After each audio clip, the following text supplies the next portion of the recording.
নমস্কার বন্ধুরা, স্বাদে গন্ধে ভরপুরে সবাইকে স্বাগত। আজকে আমি রান্না করব নিরামিষ এঁচোড়ের ঝোল। তার জন্য নিয়ে নিয়েছি 500 গ্রাম এঁচোড়। এটা আমি বাজার থেকেই কেটে নিয়ে এসেছি, খুব বেশি বড় এঁচোড় নিইনি। আর নিয়েছি একটা বড় সাইজের আলুটাকে আমি ডুমো ডুমো করে কেটে নিয়েছি।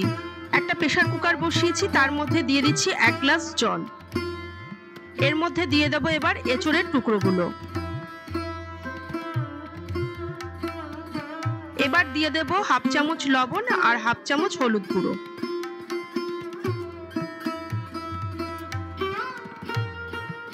কয়েক ফোঁটা সাদা তেল আমি এর মধ্যে দিয়ে দিচ্ছি, যাতে প্রেসার কুকারটার গায়ে আঠাটা লেগে না যায়। এবার প্রেসারের মুখটা বন্ধ করে দিয়ে একটা সিটি দিয়ে নামিয়ে নেব।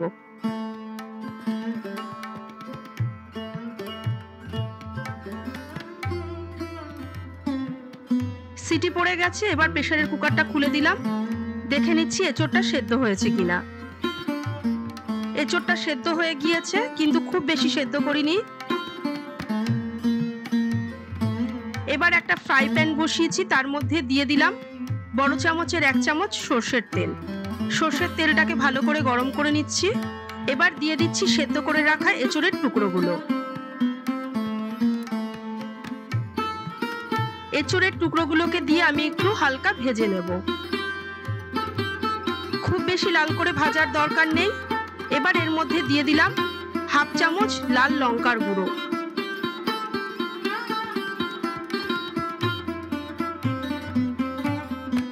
ভাজা হয়ে গিয়েছে, এবার আমি নামিয়ে নিচ্ছি।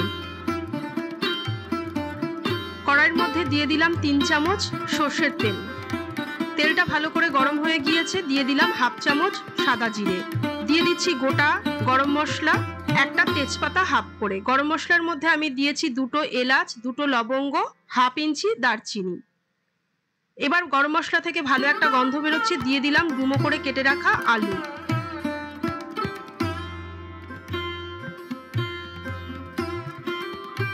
আলুর মধ্যে দিয়ে দেব অল্প পরিমাণে হলুদ গুঁড়ো, অল্প লবণ। লবণ হলুদটাকে দিয়ে আলুটা হালকা ভেজে নেব।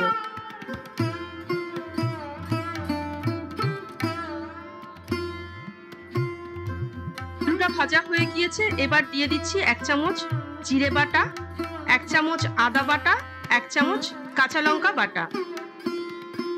অল্প জলের ছিটা দিয়ে দিচ্ছি। জল দিলে মশলাটা পুড়ে যাবে না এবং ভালো করে কষা হয়ে যাবে, তার জন্য আমি জলটা দিলাম। এবার দিয়ে দিচ্ছি 1 চামচ হলুদ গুঁড়ো, দিয়ে দিচ্ছি 1.5 চামচ ধনে গুঁড়ো,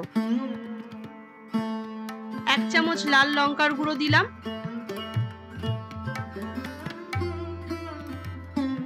দিয়ে দিচ্ছি অল্প পরিমাণে জল। জলটা দিয়ে মশলাটা ভালো করে কষিয়ে নেব। জল দিয়ে মশলা কষালে খুব ভালোভাবে মশলা কষে যায়, নিচে ধরেও যায় না। এবার দিয়ে দিলাম বড় চামচের 1 চামচ পোস্ত বাটা। নিরামিষ এঁচোড়ে একটু পোস্ত দিলে কিন্তু খেতে খুব ভালো হয়।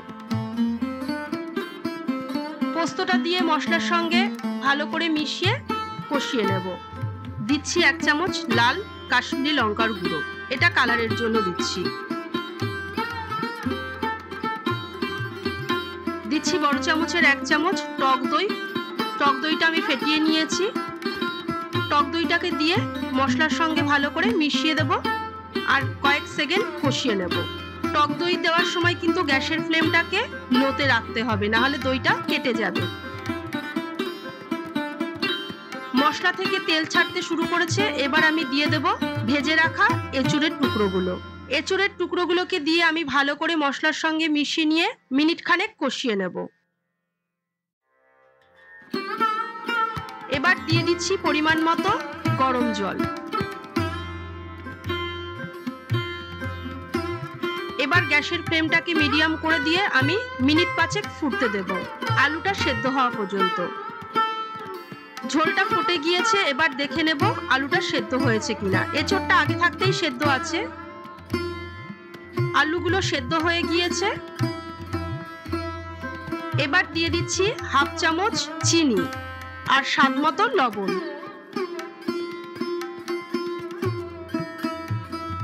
এঁচোড়ের তরকারি হয়ে গিয়েছে, এবার আমি গ্যাসের ফ্লেমটা অফ করে দিচ্ছি। দিয়ে দিলাম হাফ চামচ গরম মশলা আর 1 চামচ ঘি। ঘি দিলে এঁচোড়ের স্বাদটা অনেক বেশি ভালো হয়। এবার পরিবেশন করে দিচ্ছি। গরমকালে মাছ মাংস খেতে অনেক সময় আমাদের ইচ্ছে হয় না, নিরামিষের দিনে তৈরি করতে পারেন এইরকম এঁচোড়ের তরকারি।